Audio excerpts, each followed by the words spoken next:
Welcome back to Speak More Fluently. Okay, let's dive right in. You sent us some really interesting materials, all zeroing in on one of the, well, trickiest parts of learning English, I think, for many people, phrasal verbs. We've spent some time digging through everything, and our goal here in this deep dive is to sort of cut through the noise, pull out the really useful bits, and give you a clearer path to, mastering them. Yeah, and what's really powerful about focusing on phrasal verbs, as your notes really highlight, is that it's not just about learning more words. It's about shifting how you sound, moving towards that genuinely natural, everyday English. Absolutely. Because, let's be honest, they can be incredibly confusing, can't they? The meanings sometimes feel like they come out of nowhere. But stick with us because we're going to unpack why they're tricky, break down the different kinds, and crucially, lay out the practical strategies from your materials. Things that can really help you move past that confusion and start using them with, well, more confidence. It's about turning that, phrasal verbs feeling into, okay, I can handle this. Exactly. So where do we even begin? I mean, fundamentally, as your sources point out, they're just a verb plus a particle, right? Or sometimes two particles, things like prepositions or adverbs. Right. Simple structure. But the challenge, the big hurdle that comes up again and again in your materials is that the meaning of the whole phrase. It's often totally unrelated to the meaning of the verb or the particle on its own. That's the kicker, isn't it? You can't always logically deduce it. No, you really can't. You have to learn the meaning of the combination as a new vocabulary item, essentially. Your examples really nail this. Like, pick up. If you pick up a skill or you pick up after someone. You're not lifting anything physical. Right. Or breakdown, that could mean a car stopping or someone getting upset or even analyzing data. Completely different concepts. And look into, meaning investigate. Yeah. It's got nothing to do with physically looking inside something. Exactly. So that non-literal, often idiomatic nature is why just memorizing lists can feel, well, a bit pointless sometimes. And yet, despite that difficulty, your materials consistently underline just how essential they are. You really can't sound natural without them.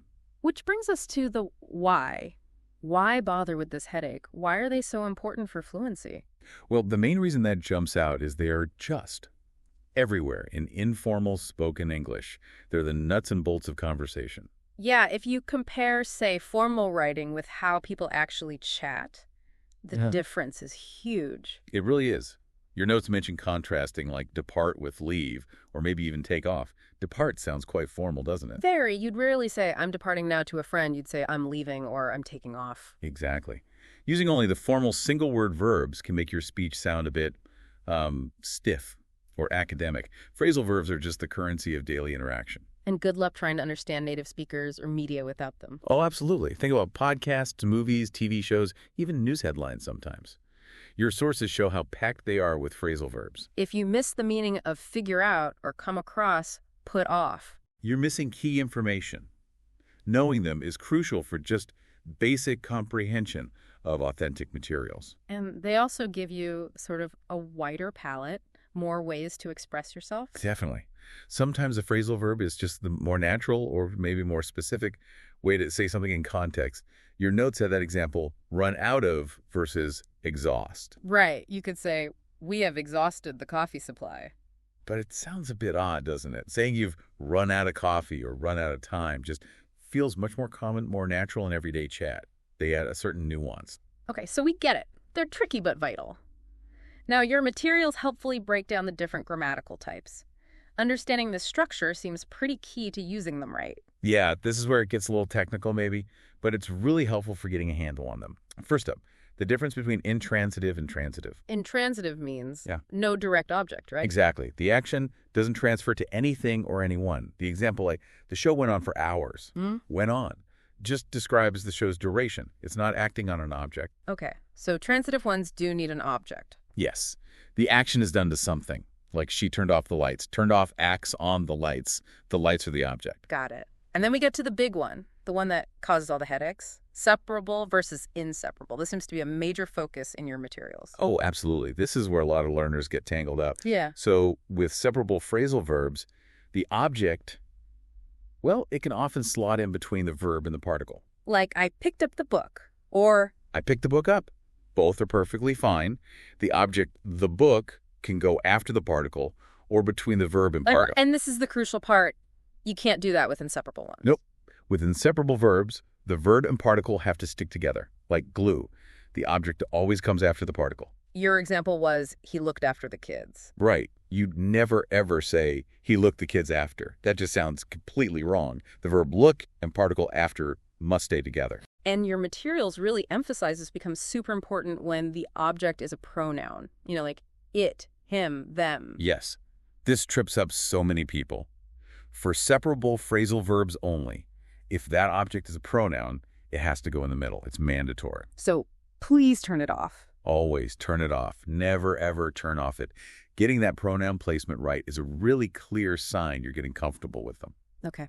And the last type mentioned are those three-word phrasal verbs. Yeah, things like verb plus particle plus particle. They often seem a bit more fixed in their structure. Examples like, she ran out of time, or they put up with the noise. So the whole phrase run out of or put up with acts like a single unit. Pretty much. And the object usually follows that second particle, just like in those examples, time follows of, the noise follows with. Okay. Understanding those types definitely helps.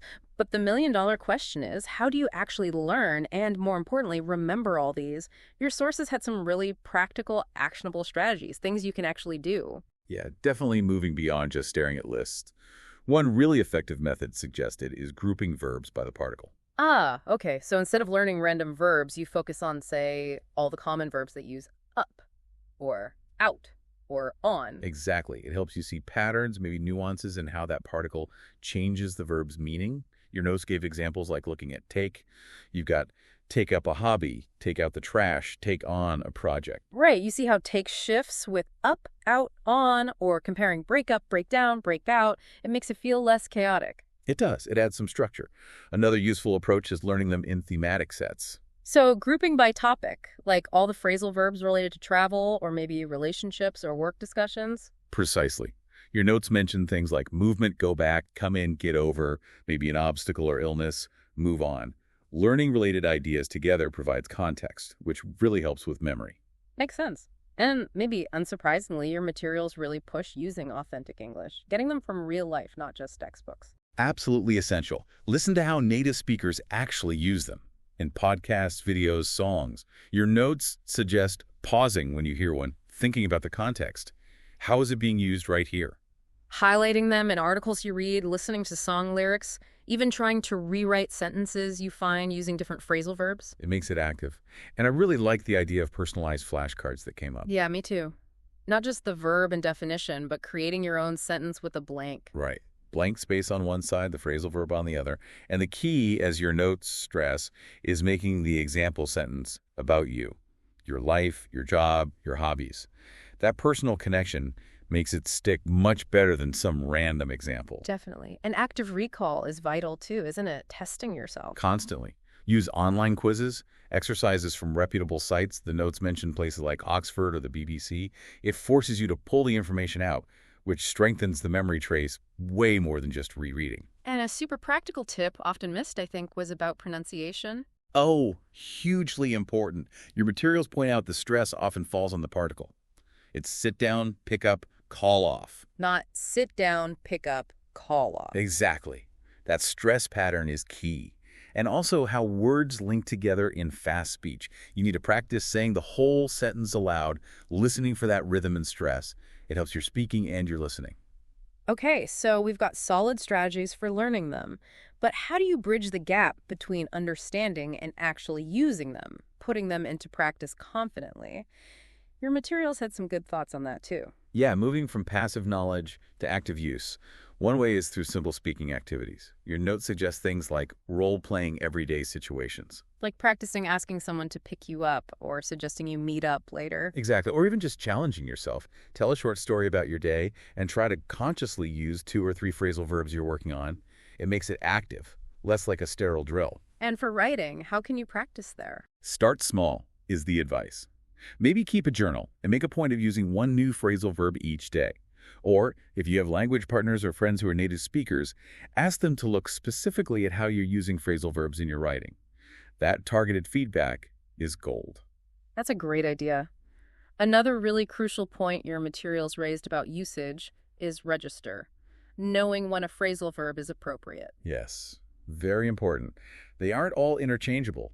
Chill out is fine with friends, but you probably wouldn't tell your boss to chill out in an email. Probably not. You'd use relax or something more formal. Right. Your notes strongly recommend using a good learner's dictionary. They often indicate if a phrasal verb is informal, formal, or neutral.